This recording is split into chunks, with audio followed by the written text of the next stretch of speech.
Welcome back to Tiny Blue Games. My name's of course Csaw or Chris, and today we're talking about Soul's Remnant, an upcoming 2D indie MMORPG that I recently had the chance to play during a playtest back in March.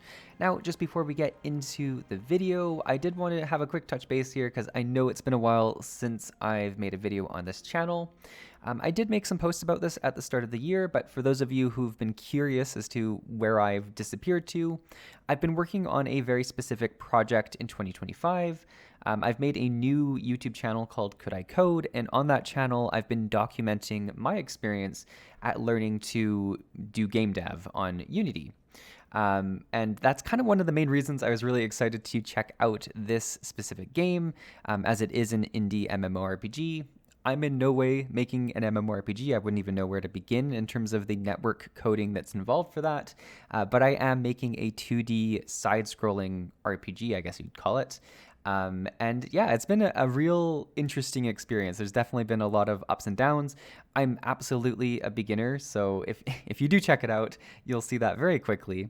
But I wanted to check out this project in terms of seeing what an indie developer can do on their own after many, many years of work. And it's been really cool to see just how far someone can push things. And I'll talk more about it as we get into the video analyzing the game itself. But yeah, I just wanted to give a quick heads up. That's where I've been. If you do want to follow along, please do check out the other channel. I do intend to still make, periodic uploads to this channel throughout the year as well.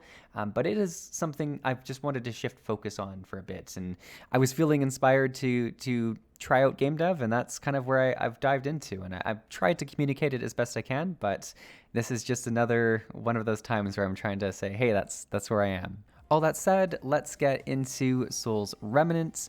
So this is a indie 2D MMORPG. It's got a few different things going for it. So this, first and foremost, was a playtest, I think specifically to test server stability.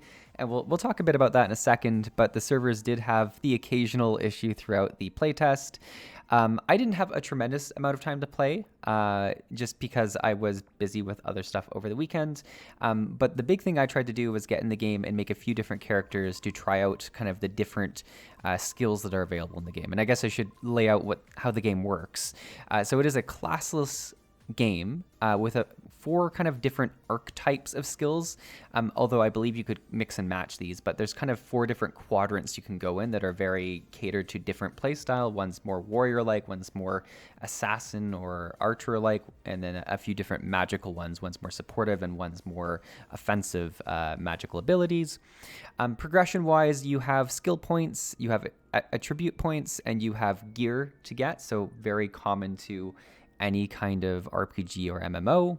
And then from a leveling perspective, you are either grinding monsters, completing quests, and then eventually killing bosses and dungeons and stuff. Now, as you'll see as we get further into this video, I only really got to like level 5 on a few different characters, so I didn't get too much into the bosses and dungeons. I did stumble upon one boss, although I in no way really helped with the killing of it, but it was kind of cool to see an area boss like that. And I did watch a few videos, you can find them on YouTube, I'm sure, of people doing dungeons in the game, which seems pretty cool as well. But yeah, it's kind of the main layout here. Like I said, I didn't get too far into the game. I mostly wanted to explore it from a kind of systems perspective, but also from just seeing, the different ways you could go about creating a character. So in the background here, you'll see me kind of flip through the different characters I made, but essentially I tried out different primary attribute points and skill builds on a variety of different characters to get kind of a different play style for each of them, and it was pretty fun. I also did one character that was very focused on grinding, and one character that was very focused on quests, and it was really nice to see that both of these approaches were pretty viable in terms of leveling length, so that was kind of fun to see as well. But yeah, let's talk a bit about what I really liked about this. The first thing that you're going to see, and this comes even from like the title screen, is the art style and the music. It's definitely got an indie vibe to it, with the art style being more simplistic, I'd say, but that kind of comes with the 2D aspect of it as well. And I really, really enjoyed it. I think, the art style remains very consistent throughout the entire, or at least the regions I was in. Everything feels like it fits, which is one of the hardest things that I've been learning as a game developer who's trying to make my own art. The hardest thing is to match your own style, even if it's, some pieces are going to be good, some pieces are going to be worse. But keeping it very consistent is a tricky thing, and that's definitely feels like it's the case throughout this. The music, though, is next level. I don't even know where you'd begin to make music like this. Like, from the loading screen to the different regions, everything had character, everything had atmosphere. The music really just brings it all together and makes it feel like a very polished product, even though it's very much still in development. So that was one of the biggest things that stood out to me. And even like past the playtest, I find myself going back and watching my videos that I took during the playtest and listening to the music because I just liked it so much. So the music was great. The progression systems I liked a lot. I'm a huge fan of having the ability to grind enemies as a viable leveling path. Who knows how viable it becomes later in the game, but that I've talked about this on this channel all the time, is one of the main reasons I liked MapleStory so much, is that you did have the ability to grind monsters. You maybe had even the other issue in MapleStory where quests were kind of not worth doing for a long period of time. But there seems to be a really nice balance here where you can definitely do each approach and it feels quite impactful, which is really nice. The other part of this is that there are constant gear drops that happen throughout your leveling progress, throughout grinding monsters, which keeps you excited. You're always excited to see what drops and what it can be used for and stuff like that, which is really fun. And then when you do level, you feel like you've gained a fair bit of strength by getting attribute points that you can put in and noticeably seeing, your different your abilities or your stamina and stuff go up, or your skill points that you can unlock new skills with and stuff like that. So there's definitely a level of progression you feel at each level, which I think it's a really nice thing to have and something that, is one of the best aspects of joining a new MMO or a new RPG, is that level of progression. Outside of that, there is a ranking system that you can access from inside the game that has leaderboards for all sorts of different things, including like overall level, specific levels for certain skills, which is kind of, would be more like the level of a specific class type or something like that. That's kind of how you'd compare that. But even into different skills that you can do, like life skills and stuff like that in the game, there's a whole bunch of different rankings, which were cool. And I think, whenever you have the ability to compare yourself to others, that's where competition comes out. So I was really excited to see that as well. There's a very big focus on social interaction, and that kind of ties with that ranking system.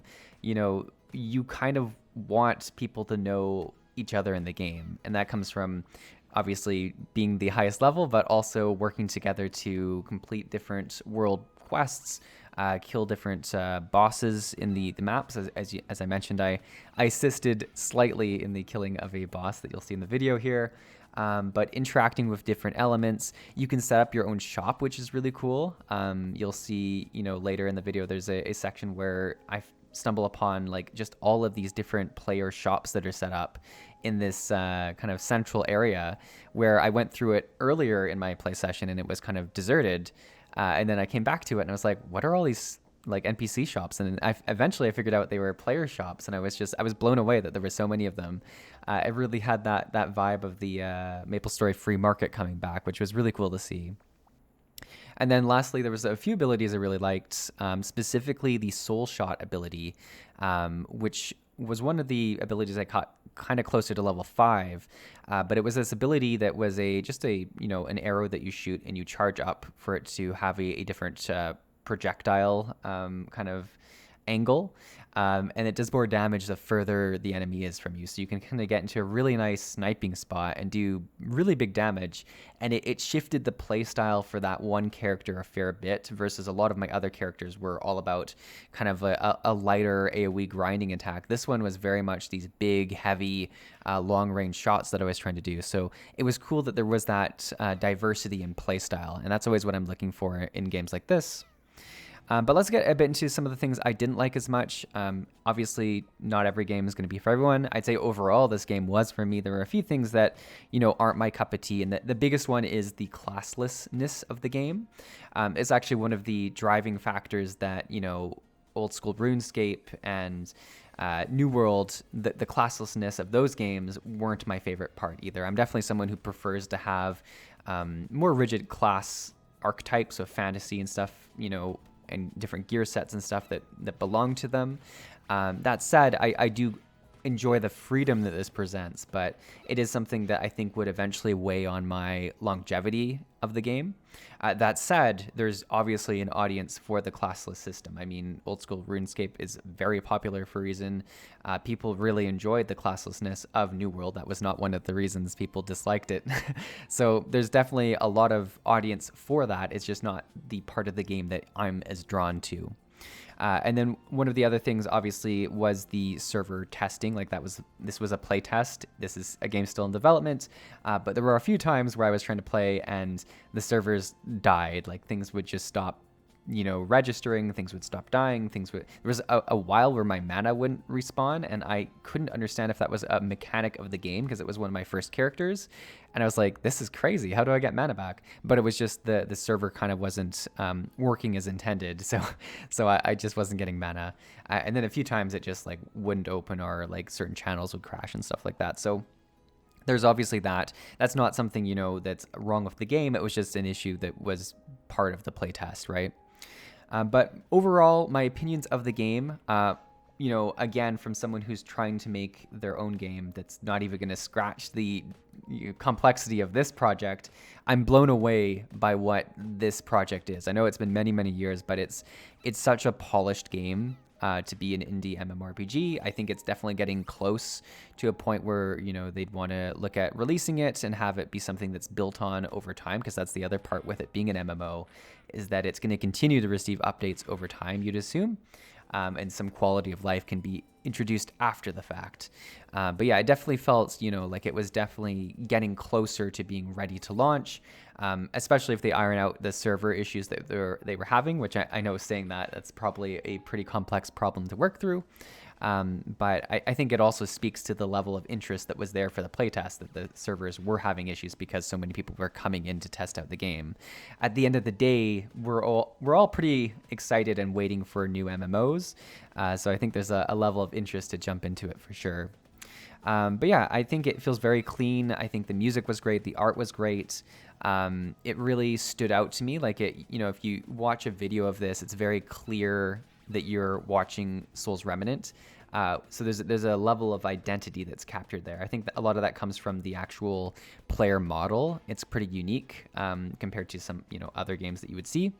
So I think that's really cool too. So yeah, overall, very excited to see the future of this game. It was really fun to kind of just jump into a new title too with no expectations. I think one of the most exciting things to do as a gamer is to jump into something new and see how it plays and kind of see if it's for you and stuff like that. And I definitely captured all of those feelings while going into this. But yeah, hopefully you enjoyed the video. I know it's been a while since I've posted one. I hope you enjoyed it, and I look forward to seeing you in the next video. Thanks for watching.